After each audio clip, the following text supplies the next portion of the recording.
नमस्कार दोस्तों, स्वागत है आपका स्टडी फॉर सिविल सर्विसेज में। फ्री वीडियो के लिए चैनल को तुरंत सब्सक्राइब कर लीजिए और नोटिफिकेशन को जरूर ऑन कर लेना। हमारा फ्री वाला टेलीग्राम ये वाला ग्रुप जरूर से जरूर ज्वाइन कर लीजिएगा। नमस्कार दोस्तों, मैं शिवाली आपकी educator study for civil services में आपका स्वागत करती हूँ। इस वीडियो में हम यूपीएससी प्रीलिम्स 2016 का जीएस पेपर 1 डिस्कस करेंगे। स्टडी फॉर सिविल सर्विसेज का टेलीग्राम ग्रुप फ्री है, इसको ज़रूर ज्वाइन कर लीजिए। UPSC, BPSC, UPBSC, UP triple SC, EPFO से रिलेटेड कोर्सेज की जानकारी आप इन नंबर्स पर ले सकते हैं और पेड ग्रुप ज्वाइन कर सकते हैं। क्वेश्चंस डिस्कस करते हैं। Doctors without borders often in news is a division of WHO, non governmental international organisation, intergovernmental agency sponsored by European Union, specialised agency of United Nations. इसका सही answer है B, a non governmental international organisation. ये establish हुई थी जो Nigerian civil war हुई थी, उसके रिस्पॉन्स में इसको बनाया गया था।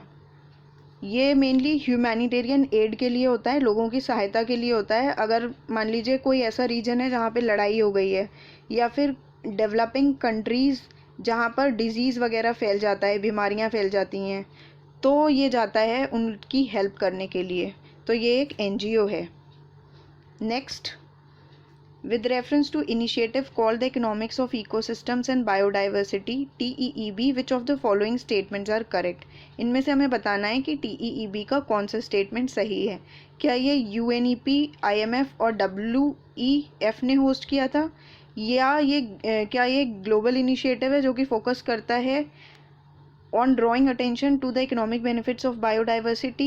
It presents an approach that can help decision maker recognize, demonstrate and capture the value of ecosystems and biodiversity. इसका सही आंसर C है। सेकंड सही है और थर्ड सही है, करेक्ट पूछा है इसमें।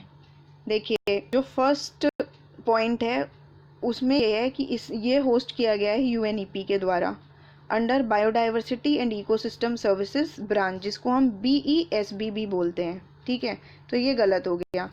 दूसरा देखते हैं कि ये फोकस करता है जो बायोडाइवर्सिटी से इकोनॉमिक बेनिफिट्स होते हैं उन पे, बिल्कुल सही बात है। ठीक है, इसका मतलब ये है कि इसका जो फोकस होता है वो ये होता है कि जो बायोडाइवर्सिटी लॉस है या जो इकोनॉमिक डिग्रेडेशन है, उसकी वजह से जो भी कॉस्ट एक कंट्री या वर्ल्ड है बियर कर रही है, उसको फोकस करता है ये, कि इन सब की वजह से जो भी हमारा बायोडाइवर्सिटी लॉस हो रहा है या इकोसिस्टम ख़राब हो रहा है, इसकी हम लोगों को इकोनॉमिक कॉस्ट कितनी बियर करनी पड़ रही है। ठीक है, उससे उस पर फोकस करता है। और दूसरा इसका जो उद्देश्य होता है वो ये होता है कि जो भी नॉलेज इकट्ठी की गई है, चाहे वो साइंटिफिक टर्म्स में हो या इकोनॉमिक्स की टर्म्स में हो या पॉलिसी मेकिंग की टर्म्स में हो, उसको ज़्यादा से ज़्यादा यूटिलाइज़ करना, जिससे कि हम लोगों के वेलबींग के बारे में सोच सकें, ओवरऑल इकोनॉमी के वेलबींग के बारे में सोच सकें। इसका ये मेन उद्देश्य होता है। जो ये थर्ड पॉइंट है, it presents the approach that can help decision maker recognise, demonstrate and capture the value of ecosystem and biodiversity. मतलब हम नॉलेज को यूज़ करके उसको इफ़ेक्टिव बना के अपने इकोसिस्टम और बायोडाइवर्सिटी पे इस तरह से यूज़ करें कि जो भी लॉसेस हो रहे हैं उनको प्रॉफिट में कन्वर्ट कर सकें और लॉसेस को रोक सकें, और जो भी नुकसान हो रहा है उसको काफ़ी हद तक कम कर सकें। ठीक है, नेक्स्ट पे चलते हैं। With reference to red sanders, इनमें से कौन सा ठीक है? क्या ये ट्री स्पेशीज़ है जो कि साउथ इंडिया में पाई जाती है? ये तो बिल्कुल सही है, ये साउथ इंडिया में जो साउथ ईस्टर्न घाट्स हैं वो वहाँ पाई जाती है। क्या ये ट्रॉपिकल रेन फॉरेस्ट एरियाज़ जो हैं साउथ इंडिया के वहाँ पाए जाते हैं? ये गलत है, क्योंकि ये ट्रॉपिकल रेन फॉरेस्ट में ना होके ट्रॉपिकल ड्राई डेसिडियस फॉरेस्ट में होती है ये। ठीक है, और ये ड्राई, हिली और रॉकी ग्राउंड पर जो है ग्रो होती है। इस ट्री की खासियत क्या है? ये इम्पॉर्टेंट होती है अपनी लकड़ियों के लिए, जो कि रेड कलर की वुड होती है उसकी, और ये चाइना में बहुत ज़्यादा फेमस है। इसका फर्नीचर बनता है, इसके म्यूज़िकल इंस्ट्रूमेंट्स बनते हैं। ठीक है, और इसकी दवाइयाँ भी बनती हैं, ये दवाइयों में भी काम आता है। हुआ क्या था कि इसमें इसकी स्मगलिंग बहुत ज़्यादा बढ़ गई थी, इसलिए ये न्यूज़ में था काफ़ी, तो ये क्वेश्चन पूछा गया था। इसका सही आंसर ए हो जाएगा। नेक्स्ट क्वेश्चन देखते हैं, which of the following statements are correct? Proper design and effective implementation of UNREDD plus programme can significantly contribute to.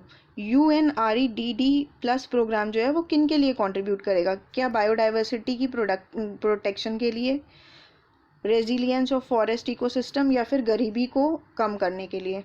इनमें से सभी 1 2 3 तीनों ही ठीक हैं।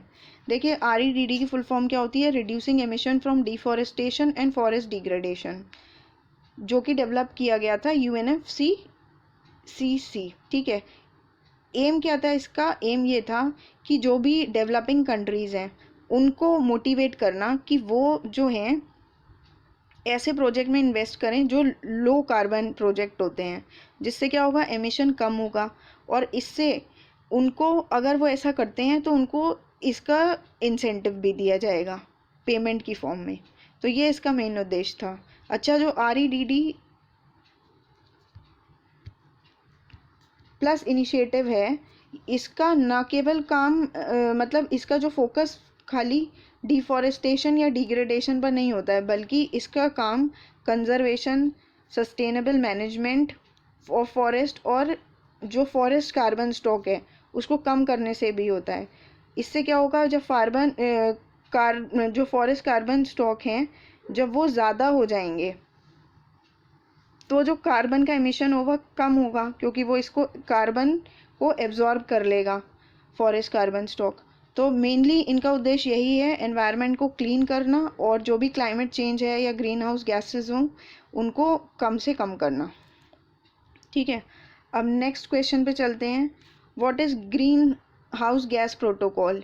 ये क्या है? It is an international accounting tool for government and business leaders to understand, quantify and manage greenhouse gas emissions. It is an initiative of UN to offer financial incentives to developing countries to reduce greenhouse gas emissions and to adopt eco-friendly technologies. It is an intergovernmental agreement ratified by all the member countries of UN to reduce greenhouse gas emissions. It is one of the multilateral REDD plus initiatives hosted by World Bank. Options, 2-3 options काफ़ी close हैं जो कि green house gases से ही दे रखे हैं related, तो इसमें confusion हो सकता है जब तक कि क्लियरली ना बताओ। लेकिन इसका सही आंसर ए है, क्योंकि ये एक इंटरनेशनल अकाउंटिंग टूल है गवर्नमेंट बिजनेस लीडर्स के बीच में कि वो ग्रीन हाउस गैस एमिशंस के बारे में समझें और उसको किस तरह से क्वांटिफाई करना है और कैसे उसको मैनेज और कम करना है, उसके लिए इनिशिएटिव लें। ये पार्टनरशिप है वर्ल्ड रिसोर्सेज इंस्टीट्यूट के बीच में और world business council for sustainable development के बीच में। ठीक है, तो ये कोलैबोरेशन है बिजनेस का, गवर्नमेंट का, एनवायरनमेंट का, जिससे कि ग्रीन हाउस गैसेस को कम किया जा सके। ठीक है, आगे चलते हैं। With reference to financial stability and development council consider the following statements. इसके बारे में पूछा है, क्या ये ऑर्गन है नीति आयोग का? Headed by union finance minister, monitor macro prudential supervision of the economy. इसका सही आंसर सी है। ठीक है, ये हेडेड होता है, मतलब इसके जो चेयरमैन हैं वो यूनियन फाइनेंस मिनिस्टर हैं और ये देखभाल करता है macro prudential supervision of the economy. ठीक है, देखिए फर्स्ट ऑप्शन तो नहीं हो सकता क्योंकि ये इस्टेब्लिश हुआ था 2010 में, जबकि जो नीति आयोग है ये इसके बाद में इस्टेब्लिश हुआ था, तो ये तो वैसे ही चला जाएगा, तो इसका आंसर वैसे ही मिल जाएगा 2 और 3। अगर हम इनके मेंबर्स की बात करें तो इनके जो मेंबर्स होते हैं वो होते हैं हेड ऑफ रेगुलेटरी बॉडीज़, जैसे कि RBI है, सेबी है, इरडा है इंश्योरेंस का, PFRD है, पेंशन अथॉरिटी है और FMC है। इसके अलावा finance secretary department of economic affairs और secretary department of financial services and CEA। इसका मेन एम क्या होता है? इसका मेन एम होता है फाइनेंशियल सेक्टर को डेवलप करना और जो भी ये रेगुलेटरीज़ हैं इनके बीच में एक कोऑर्डिनेशन इस्टेब्लिश करना। ठीक है, जैसा कि हमें नाम से ही पता लग रहा है financial stability and development council, तो फाइनेंशियल स्टेबिलिटी की बात करता है ये। ठीक है, सी इसका आंसर हो गया। नेक्स्ट चलते हैं। विद रेफरेंस टू एजेंडा 21, इसके बारे में बताना है क्या ये global action plan for sustainable development है। It originated in world summit on sustainable development held at Johannesburg in 2000 इसका जो सही आंसर है वो है ए, कि ये ग्लोबल एक्शन है फॉर सस्टेनेबल डेवलपमेंट। मतलब ये एक ऐसा इनिशिएटिव है जो कि लिया गया है प्रॉपर सस्टेनेबल डेवलपमेंट के लिए, लेकिन ये रिजल्ट है अर्थ समिट का, जो कि UN conference on environment and development से रिलेटेड है, नंबर 1, जिसको हम UNCED भी बोलते हैं, और ये हुआ था रियो में, जो कि ब्राज़ील में है, और ये ईयर है इसका 92। ये याद रख लीजिए, ये काफ़ी इंपॉर्टेंट है और कई बार पूछ लिया जाता है ये। और ये जो एजेंडा 21 है ये नॉन बाइंडिंग इनिशिएटिव है, ठीक है, और यूएन का वॉलेंट्री प्लान ऑफ एक्शन है, ठीक। इसका सही आंसर ए हो गया, ये तो गलत ही है। आगे चलते हैं। सत्यशोधक समाज ऑर्गेनाइज किया गया है कैसे? Movement for upliftment of tribals in Bihar, temple entry movement in Gujarat, anti caste movement in Maharashtra और पीजेंट मूवमेंट इन पंजाब। तो ये जो है anti caste movement in Maharashtra है, सी सही आंसर है। ये इस्टेब्लिश किया गया था 1873 में। किसने किया था? ज्योतिबा फूले ने किया था। और कहाँ किया था? पुणे में किया था, महाराष्ट्र में। इसका फोकस क्या था? इसका फोकस जो था मेनली जो अंडर प्रिविलेज लोग थे, शूद्र और दलित, उनके लिए था कि उनका ध्यान रखा जा सके, उनकी प्रॉपर एजुकेशन हो और जो उनके राइट्स हैं वो उनको दिए जा सकें, जैसे कि सोशल पॉलिटिकल राइट्स उनके प्रोटेक्ट किए जा सकें, और साथ ही साथ उन जो वुमेन हैं वुमेन की एजुकेशन पे ध्यान दिया जा सके और उनके राइट्स प्रोटेक्ट किए जा सके। नेक्स्ट है, which of the following statements are correct? Virus can infect bacteria, fungi, plants. इसका सही आंसर क्या है? इसका सही आंसर डी है। वायरस जो होता है वो सभी को इन्फेक्ट करता है, चाहे वो बैक्टीरिया हो, फंजाई हो, प्लांट्स हो, ठीक है, या फिर पेड़ हो, जानवर हो, कोई भी हो, क्योंकि वायरल इन्फेक्शन इन सभी को हो सकता है। और वायरस को होस्ट चाहिए होता है जिसमें लिविंग सेल हो, ठीक है ना। वायरस को एक ऐसा होस्ट चाहिए होता है जिसमें लिविंग सेल हो, और इन सभी में लिविंग सेल होता है, तो इसका सही आंसर डी हो जाएगा। The term base erosion and profit sharing is sometime seen in news in the context of, ये किसके कॉन्टेक्स्ट में देखा जाता है? Mining operation, curbing of tax evasion, exploitation of genetic resources, lack of consideration of environmental cost. इसका सही answer B है। Tax evasion को कर्ब करना, जो भी मल्टीनेशनल कंपनीज टैक्स इवेजन करती हैं उनसे रिलेटेड है ये।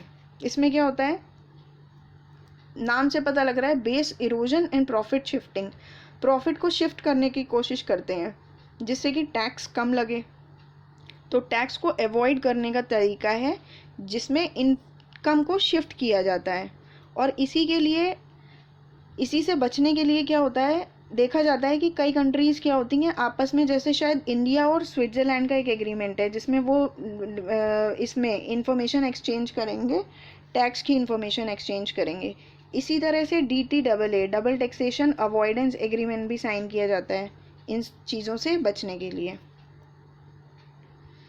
ठीक है। नेक्स्ट देखते हैं। Recently India's first national investment and manufacturing zone was propose to be set up in Andhra Pradesh, Gujarat, Maharashtra, UP.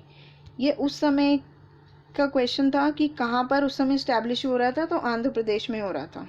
अब इम्पॉर्टेंट बात ये है, ये देख लेते हैं कि national investment and manufacturing zone है क्या। ये एक्चुअली इस्टेब्लिश किया गया था, नेशनल मैन्युफैक्चरिंग पॉलिसी होती है एक, ठीक है, जो कि लाई गई थी 2011 में, ठीक। इस पॉलिसी के अंडर में ये इनिशिएटिव लिया गया था। इसमें क्या हुआ था कि इसको इंडस्ट्रियल टाउनशिप की तरह इस्टेब्लिश किया गया है, ठीक है, जिसमें नेसेसरी इंफ्रास्ट्रक्चर होगा बिज़नेस को कैरी आउट करने के लिए, जो भी अच्छा एनवायरनमेंट मिले, जिससे कि जो भी देखिए, जो प्राइमरी सेक्टर के लोग हैं, जो सेकेंडरी सेक्टर में आ रहे हैं और टर्शरी सेक्टर में आ रहे हैं, मतलब सर्विस सेक्टर में आ रहे हैं, तो इनको एक कंड्यूसिव एनवायरनमेंट मिल सके, उनके एक ऐसा एनवायरनमेंट मिल सके जिससे वो अपना बिजनेस इजीली स्टार्ट कर सकें और अपना काम आसानी से कर सकें, उनको कोई दिक्कत ना हो इंफ्रास्ट्रक्चर वगैरह से रिलेटेड। इसके लिए ये इस्टेब्लिश किया गया था। ये जो होता है, जैसे SEZ होता है ना, उसका मिनिमम एरिया होता है स्पेशल इकोनॉमिक जोन, इसी तरह से ये भी है, काफ़ी डिफरेंट है उससे, लेकिन एक समझाने के लिए बता दिया। इसका मिनिमम एरिया 5000 हेक्टेयर्स है, ठीक है। और ये एक SPV, जिसको हम कहते हैं स्पेशल पर्पस व्हीकल, उसके द्वारा इसको मैनेज किया जाएगा। और स्टेट गवर्नमेंट इसको industrial township under article 243Q(C) of constitution, इसके अंतर्गत इसको डिक्लेयर करेगा एक इंडस्ट्रियल टाउनशिप की तरह, ठीक है। नेक्स्ट चलते हैं। डिस्ट्रिक्ट मिनरल फाउंडेशन का पर्पस बताना है, promoting mineral exploration activities in mineral rich district, protecting the interest of persons affected by mining operations, authorising state government to issue licences for mineral exploration. इसका सही answer है B, यानी protect करता है ये इंटरेस्ट उन लोगों के जो कि माइनिंग ऑपरेशन से अफेक्ट होते हैं।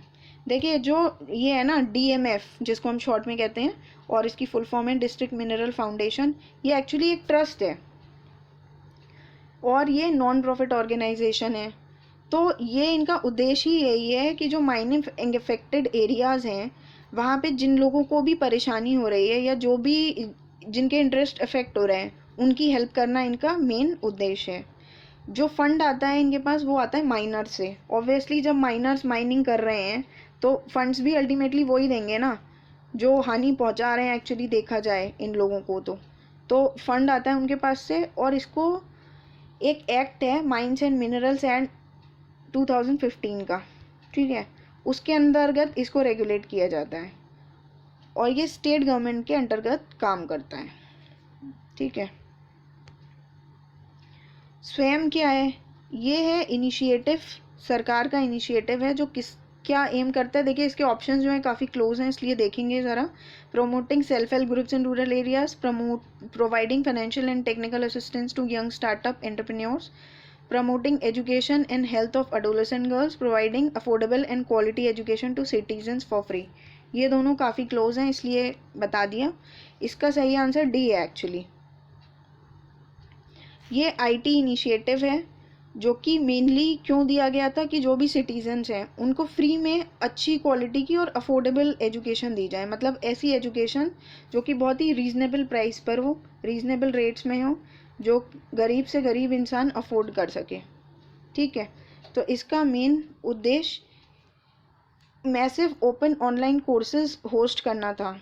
ऑनलाइन इनिशिएटिव है जहाँ पे क्या होगा कि मैसिव ओपन ऑनलाइन कोर्सेज के थ्रू लोगों को, बच्चों को जो है शिक्षा दी जाएगी। यहाँ तक कि जो कॉलेज और यूनिवर्सिटीज़ भी हैं उनको भी फ्री ऑफ कॉस्ट कंटेंट मिलेगा, ठीक है।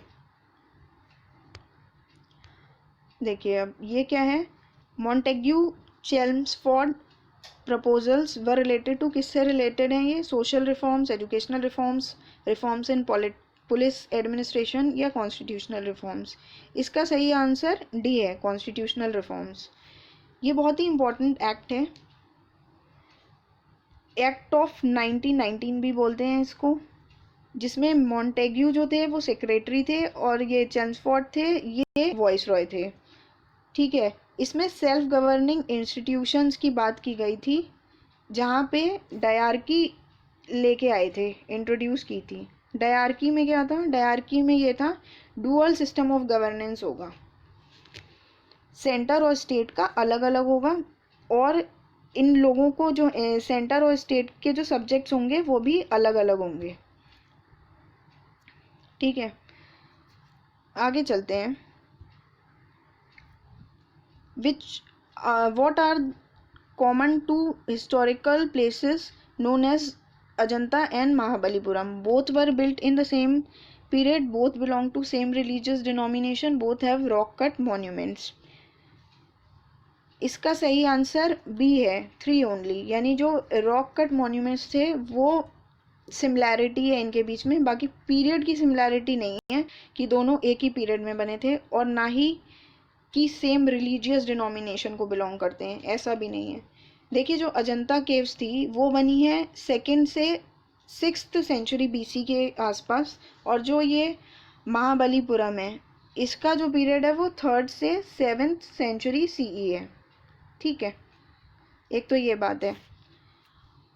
और दूसरी बात ये है कि जो महाबलीपुरम है उसमें रॉक कट रथ हैं और रॉक पे सीन्स भी बने हुए हैं, जैसे अर्जुन पेनेंस है, और ये वैष्णवाइट से लिंक करते हैं, वैष्णवाइट से रिलेटेड है। लेकिन जो अजंता है वो बुद्धिस्ट से रिलेटेड है। ठीक है, तो ये दोनों रिलीजन भी अलग अलग हो गए।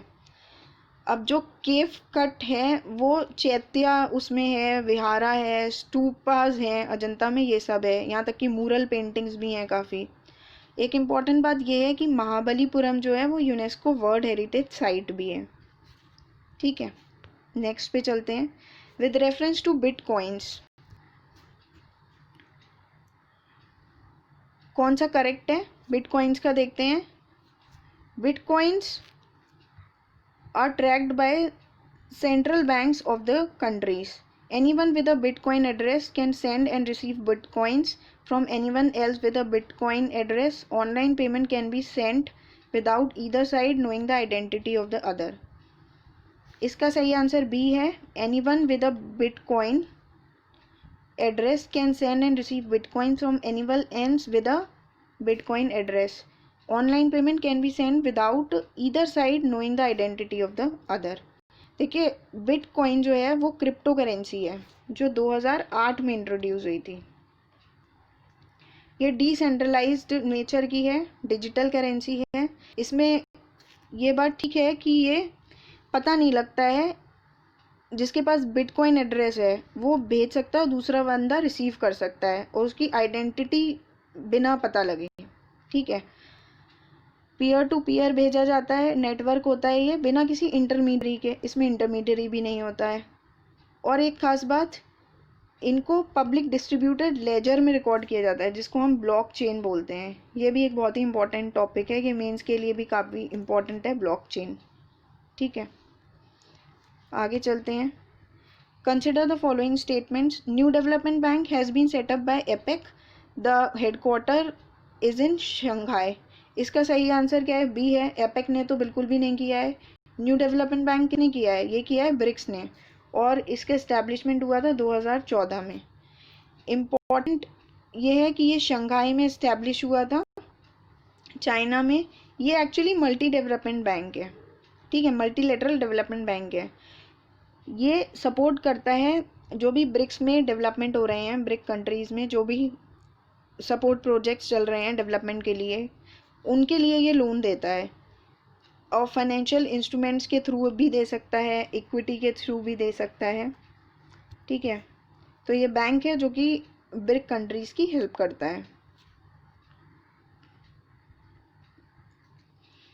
Gadgil committee reform and Kasturi Rangan committee report sometimes seen in news are related to. ये किससे रिलेटेड है? Constitutional reforms, Ganga action plan, linking of rivers, protection of Western Ghats. ये प्रोटेक्शन ऑफ वेस्टर्न घाट से रिलेटेड है। ये काफ़ी पॉपुलर हुआ था उस समय कि इनको इस्टेब्लिश किया गया था 2010 में कि वेस्टर्न घाट्स को किस तरह से कंजर्व किया जाए इसके लिए। तो ये 6 स्टेट्स में फैला हुआ है वेस्टर्न घाट्स इसमें, और ये काफ़ी रिच भी है बायोडाइवर्सिटी में। प्रॉब्लम क्या है? प्रॉब्लम है बायोडाइवर्सिटी को सेव करने की, जो वहाँ पर पाई जाती हैं एंडेंजर्ड जो प्लांट्स एंड एनिमल्स हैं उनको प्रोटेक्ट करने की बात हुई थी इसमें रिपोर्ट में, मतलब ये डिस्कस किया है। साथ ही साथ वहाँ पे पानी की बहुत कमी हो गई है, पोल्यूशन बहुत है, क्लाइमेट चेंज है, इन सारे इश्यूज से जो मेनली एनवायरनमेंट फोकस्ड हैं, जो वेस्टर्न घाट की एनवायरनमेंट से रिलेटेड हैं, उन पर इस कमेटी ने अपनी रिपोर्ट दी थी, इसीलिए ये इम्पोर्टेंट है। आगे चलते हैं। Calcutta Unitarian committee, tabernacle of new dispensation, Indian reform association, इनमें से कौन सा केशव चंद्र सेन ने इस्टेब्लिश किया था? उनसे रिलेटेड कौन सी ऑर्गेनाइजेशन है? तो इसका सही आंसर टैबरनैकल ऑफ न्यू डिस्पेंसेशन है और इंडियन रिफॉर्म एसोसिएशन है। ठीक है, बी आंसर ठीक हो गया। कैलकाटा यूनानिटेरियन कमेटी ये इस्टेब्लिश की गई थी राजा राम मोहन रॉय, द्वारकानाथ टैगोर और विलियम एडम के द्वारा 1823 में। ईयर्स याद कर लीजिए, ये इंपॉर्टेंट है, ये पूछ लिए जाते हैं कि किसने इस्टेब्लिश किया और कब इस्टेब्लिश किया। दूसरा है इंडियन रिफॉर्म एसोसिएशन, इसको इस्टेब्लिश किया गया था 1870 में। ये भी याद होना चाहिए, ये भी इम्पॉर्टेंट है। ठीक है, आगे चलते हैं। Which of the following is not a member of gulf cooperation council. Gulf cooperation council का कौन मेंबर नहीं है? सिंपल आंसर है ईरान नहीं है। देखिए, गल्फ कोऑपरेशन काउंसिल क्या है, जो गल्फ कंट्रीज़ हैं मेनली वही हैं इसमें, और वो कौन कौन सी हैं? सऊदी अरेबिया है, कुवैत है, यूएई है, कतर है, बहरीन एंड ओमान। ये इस्टेब्लिश किया गया था 1981 में। ठीक है, और ये एक रीजनल इंटरगवर्नमेंटल ऑर्गेनाइजेशन है, पॉलिटिकल और इकोनॉमिक अलायंस है इसका। 6 मिडिल ईस्ट कंट्रीज़ जो अभी बताई, वो इनका जो हेडक्वार्टर है वो है रियाद, सऊदी अरेबिया में।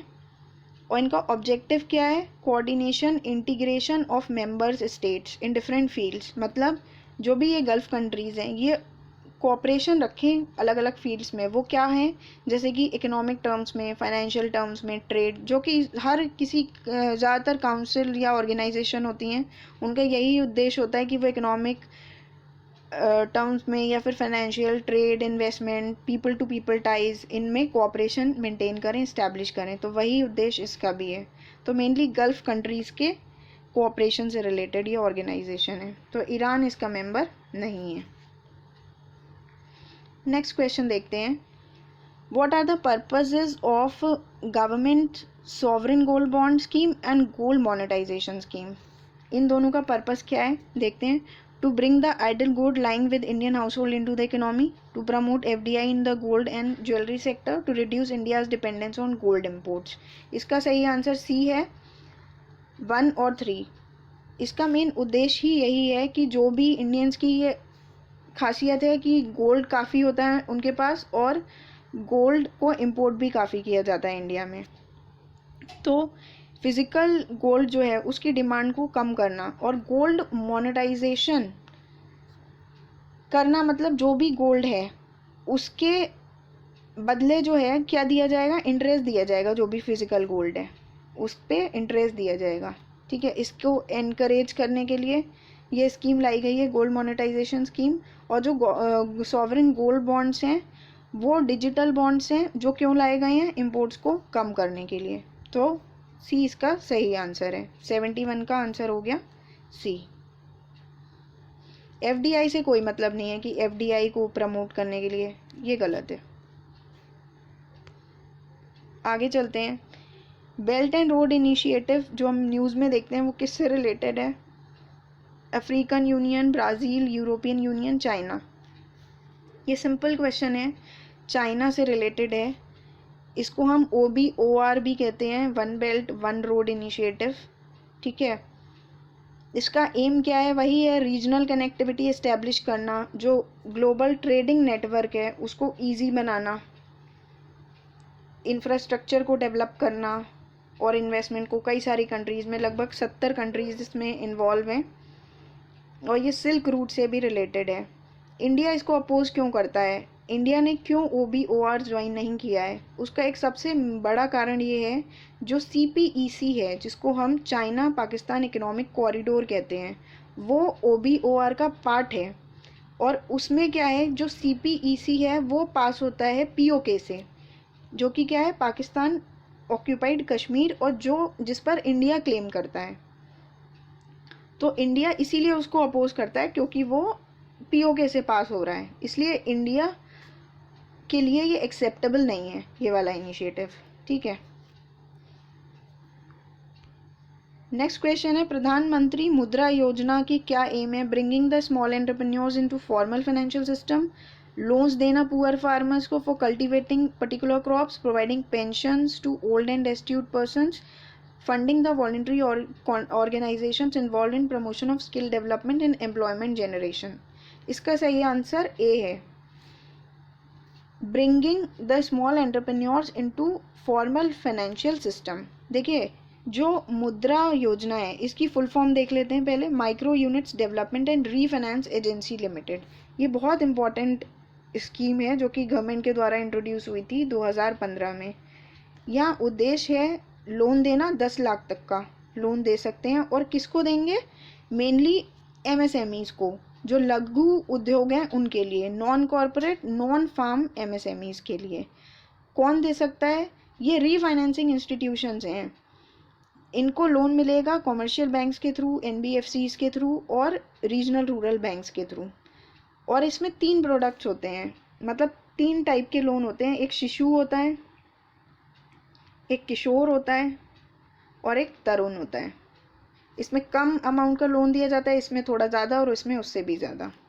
ठीक है, सही आंसर ए है. आगे बढ़ते हैं. In which of the following regions of India are shale gas resources found. देखिए शेल गैस रिसोर्सेज कहाँ कहाँ मिलते हैं इंडिया में? Cambay basin, Kaveri basin, Krishna Godavari basin. इसका आंसर डी होगा. ये सभी जगह जो है शेल गैस मिलती है. इसके अलावा जो ministry of petroleum and natural gas है उसने 3 बेसिन्स तो ये हो गए और 3 बेसिन्स और आइडेंटिफाई किए हैं जो कि है आसाम, गोंडवाना और इंडो गैंगेटिक. यहाँ पे भी शेल गैस बेसिन्स मिलते हैं. शेल गैस होती क्या है? शेल गैस जो होती है वो नेचुरल ट्रैप्ड गैस है, शेल में ही जो मिलती है और ये यूएस में काफ़ी इम्पोर्टेंट है. ठीक है, यूएस में ये काफ़ी मात्रा में मिलती है. आगे चलते हैं. Global financial stability report is prepared by European central bank, IMF, international bank for reconstruction and development, organisation for economic cooperation and development. इसका सही आंसर बी है, आईएमएफ, इंटरनेशनल मॉनेटरी फंड. ये रिपोर्ट जो है ये रिलेटेड है global financial stability report से, कि मतलब जो वर्ल्ड की जो फाइनेंशियल स्टेबिलिटी है उसके बारे में ये बात करता है. ठीक है, कि वर्ल्ड में कहाँ रिस्क प्रॉस्पेक्ट्स हैं, कहाँ नहीं हैं, इन सब चीज़ों की बात करता है. ये ऑर्गेनाइजेशन की अगर हम बात करें ये तो बहुत ही इंपॉर्टेंट है. आईएमएफ ये अक्सर न्यूज़ में आती ही रहती है. ये इस्टेब्लिश हुई थी 1945 में. अब ये बताइए इसके कितने मेंबर्स हैं? आईएमएफ के कितने मेंबर्स हैं ये बताइए. इसका उद्देश्य क्या है? ग्लोबल मॉनेटरी कोऑपरेशन, पूरे वर्ल्ड में मॉनेटरी कोऑपरेशन चाहता है ये. साथ ही साथ स्टेबिलिटी बनी रहे. इंटरनेशनल ट्रेड में ये हेल्प करता है, व्यापार में. साथ ही साथ एम्प्लॉयमेंट में और इकोनॉमिक ग्रोथ में. और ये गरीबी को कम करने की बात करता है. ठीक है, हेडक्वार्टर बहुत इंपॉर्टेंट होते हैं. जो ऑर्गेनाइजेशन होती है इंटरनेशनल ऑर्गेनाइजेशन, ये भी कई बार पेपर में पूछ लिया जाता है, तो इसका हेडक्वार्टर ध्यान रखिए वॉशिंगटन में है. ठीक है, आईएमएफ का. वर्ल्ड बैंक का कहाँ है ये आप कमेंट करके बताइए. और एक रिपोर्ट जो ये पब्लिश और करती है आईएमएफ वो है वर्ल्ड इकोनॉमिक आउटलुक. ठीक है, तो इसका सही आंसर बी हो गया. इसी के साथ ये वीडियो यहीं ख़त्म होती है. तब तक के लिए take care. Please like, share and subscribe. Thank you.